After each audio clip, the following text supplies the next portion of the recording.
जुबैर भाई, एक point of view तो वो जो भट्टी साहब फरमा रहे हैं और सारी खराफात का जिम्मेदार बिला वजह नवाज शरीफ साहब को करार दे रहे हैं। दूसरा पॉइंट ऑफ व्यू वो है कि जनाब ये देखें, मरीम नवाज की परफॉर्मेंस देखें, शहबाज शरीफ की परफॉर्मेंस देखें। आज मुस्लिम लीग नून ने वाइट वॉश कर दिया ज़िमनी इंतखाब में। What's your take sir? दो चीज़ें हैं। एक तो ये है कि ज़िमनी इंतखाबात के नताइज और ये उसकी इंटरप्रटेशन के जी ये क्या कारकर्दगी की बुनियाद पर मुस्लिम लीग रिवाइव हुई है, तो कारकर्दगी तो भट्टी साहब ने बड़े अच्छे तरीके से बता दी। और IMF की रिपोर्ट देखें, IMF की रिपोर्ट में क्या है। मैं अगर उसका एक दो बयानिया बताऊं कि जो रूलिंग एलीट है, हमारा जो रूलर्स हैं, उनके डिलिबरेट फैसले ऐसे होते हैं विच इंश्योर्स पुअर रिमेन पुअर, और उसकी आप तस्दीक करते हैं नंबर्स के साथ कि पिछले 3 साल में 2 करोड़ पाकिस्तानी गुर्बत की लकीर से नीचे गए मज़ीद।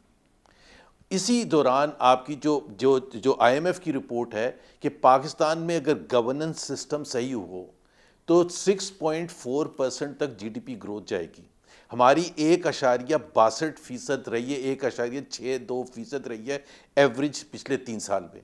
तो ये जो गैप है जिसको डायरेक्टली, जिसकी वजह से गुर्बत में इजाफा हुआ है, जिसकी वजह से जो परचेजिंग पावर है मिडिल क्लास की 60% में कमी हुई है, जिसकी वजह से सैलरीड क्लास में 2.5 टाइम्स टैक्सेस इंक्रीज हुए हैं, तो कारकर्दगी इस तरह से नहीं होती बसेस आपने कर दी या पुल आपने बना दी या अंडर पासिस आपने बना दी। कारकर्दगी होती है इकोनॉमिक एक्टिविटी जनरेट होने से, जिससे एम्प्लॉयमेंट जनरेशन होती है। जो अनएम्प्लॉयमेंट रेट इस वक्त 24% पर बैठा हुआ है, जो आपकी गुर्बत है 45% पर बैठी हुई है, जो आपकी परचेजिंग पावर है, इन्वेस्टमेंट आपकी कम तरीन सतह पर है, 13.8% है इस वक्त कंपेयर टू बांग्लादेश। मैं सिर्फ आपको वो कंपैरिजन में बता रहा हूं कि कितनी खराब है।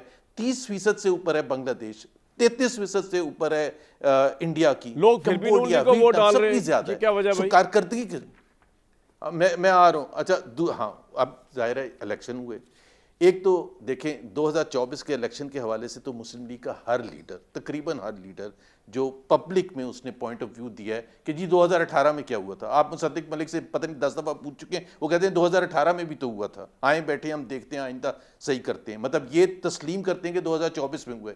2024 में अगर हुए धांधली शुदा इलेक्शन, तो उसमें जो चीफ इलेक्शन कमिश्नर था सिकंदर राजा सिकंदर जो भी है उनका नाम है, तो उसको अभी उनकी टेन्योर भी एक्सपायर हो गया था, उसको कंटिन्यू रखने। अब जो जीत गई नून लीग सर, उस पे रोशनी डालें ना, वो कहे जीत गई थी बैड परफॉर्मेंस के बावजूद और करप्शन के बावजूद। भाई मैं वही कह रहा हूं, under the present chief election commissioner and under the present election commission and under Pakistan Muslim League Nawaz ruling the country and Peoples Party, मैं बिल्कुल, अगर कोई ये हमाकत सोचता है कि पाकिस्तान में free fair and transparent election हो जाए, देखिए फ्री फेयर और ट्रांसपेरेंट का मतलब ये होता है कि दोनों पार्टीज, जितनी भी पार्टीज हों, उनको बिल्कुल एक जैसा मौका मिलने चाहिए कैंपेन करने का, प्रमोट करने का, लोगों तक पहुंचने तक का, बगैर डर खौफ के वर्कर्स को आगे आने का। आप क्या समझे मुस्लिम लीग के किसी वर्कर को डर खौफ था, या पाकिस्तान तहरीक इंसाफ के जो वर्कर्स थे उनको खौफ नहीं था, उनको डराया नहीं जा रहा था, उनको थ्रेटन नहीं किया जा रहा था? सो कामरान, ये इसका तो तज्जिया हो ही नहीं सकता। तो मेरा आपसे एक सवाल है, तक के जी पॉपुलैरिटी, ठीक है आपकी सारी बातें मान लेते हैं जुबैर साहब, तो मेरा आपसे एक सवाल है, इसका मतलब ये है कि आज हम ये एनालिसिस कर सकते हैं कि इमरान खान की टोटल पॉलिसी, खास तौर पे आफ्टर ही गॉट इम्प्रिजन्ड, कि जो उन्होंने जो बयानिया अपना लिया और जिस रविश पे वो चल निकले, जिसमें उनकी पार्टी को भी जो चैलेंजेस आ रहे हैं, जो खुद उनको भी आ रहे हैं, कि उनकी आज बहन अडियाला के बाहर बैठ के कोई धरना दे रही है, उनकी मुलाकात तक उनसे नहीं हो सकती। इसको आप सितम ज़रीफ़ी कहें, सिस्टम की जुल्म कहें, जो कुछ कहें, but this is the way it is. और पाकिस्तान का कानून, क्योंकि उसमें कोई ऐसी बात नहीं कह रहा, कोर्ट्स उसको कोई ऐसा गलत बात नहीं कह रहे, तो that is order of the day. तो फिर इमरान खान ने हालात को देखते हुए इसका मतलब गलत सियासत की है ना आफ्टर द रेस्ट। मतलब ना उसकी अवाम बाहर निकली, ना उसकी रिहाई की कोई वो चली, ना उसकी कोई पार्टी इंटैक्ट रही, ना वो इलेक्शन जीत रहा है, ना कोर्ट उसके साइड पे है, तो वो क्या कर रहा है मेरे भाई? ठीक है, नहीं, हम सही और गलत के बेसिस पर बात मैं तो करता हूँ। मुजीबुर रहमान भी एक वक्त में अंदर बंद था और कोई बाहर नहीं था। भुट्टो साहब को जिस दिन टांगा था 2000 बंदा पाकिस्तान में बाहर नहीं आया था। लेकिन आज आप बैठ के उस चीज़ को जस्टिफाई नहीं करते, हम उसको रॉन्ग को रॉन्ग ही कहते हैं। और उस दिन रात को भी हमें रॉन्ग को रॉन्ग ही कहना चाहिए था, जिस दिन भुट्टो साहब के साथ या जिस तरह बेनज़ीर के साथ शहीद के साथ हुआ, या जिस तरह से रॉन्ग है सर, लेकिन एंड क्या है, भुट्टो साहब दुनिया चले गए, उनकी घर वाले मौजे कर रहे हैं, ठीक है। नहीं तो फिर हम फिर बड़ी बड़ी एग्जांपल ना दिया करें ना कि हमारा दीन नहीं।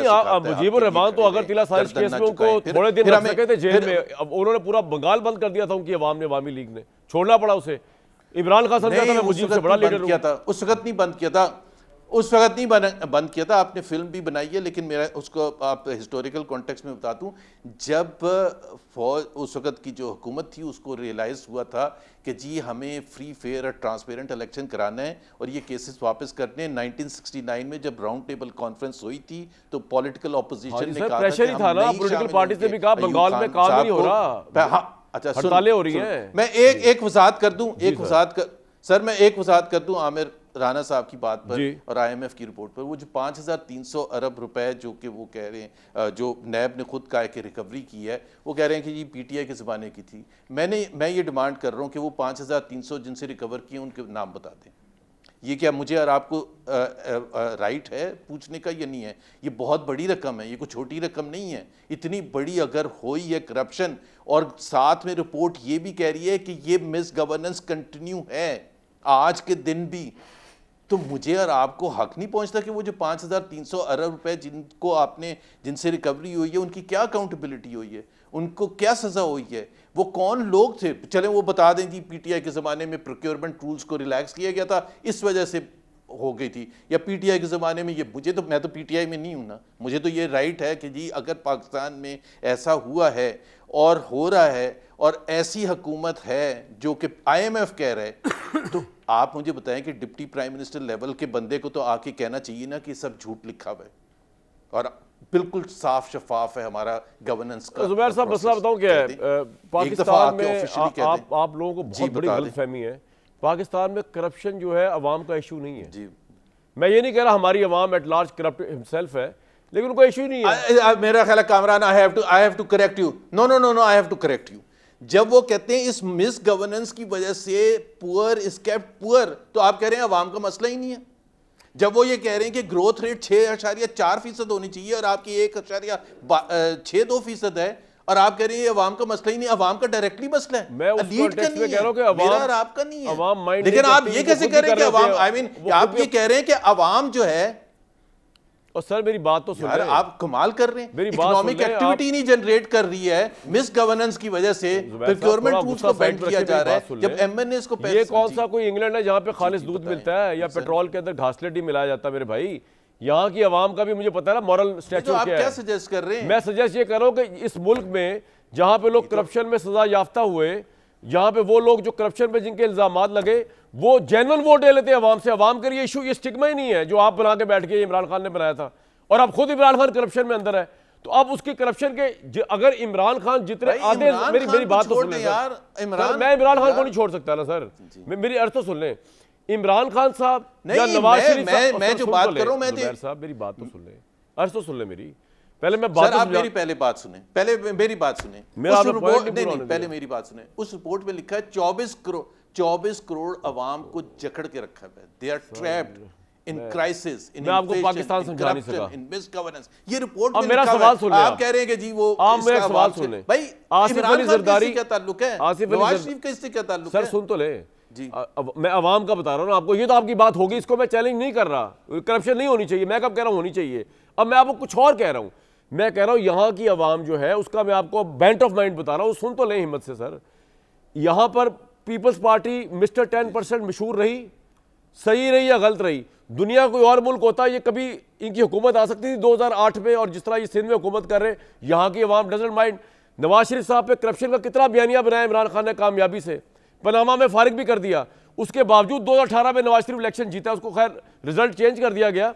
सोच सकते हैं कि एक बंदे पे करप्शन के इतने मैसिव इल्जामात और जेल में गया हो और वो फिर इलेक्शन जीत गया, वो कोई सियासी जेल काट रहे थे नेल्सन मंडेला की तरह, mister Zardari and mister Nawaz Sharif. और अब तीसरा ये भाई इमरान खान, घड़ी चोरी, 190 मिलियन पाउंड, तोशा खाना, किन किन चीजों में अंदर गया हुआ है। कोई और मुल्क होता बाहर का, ये पॉपुलर तरीन लीडर हो सकता था इन इल्जामात के साथ भी, साबित होना बड़ी दूर की बात है। मैं कह रहा हूं करप्शन इस कौम का मसला नहीं है, आप बिला वजह दिल पे लेके जा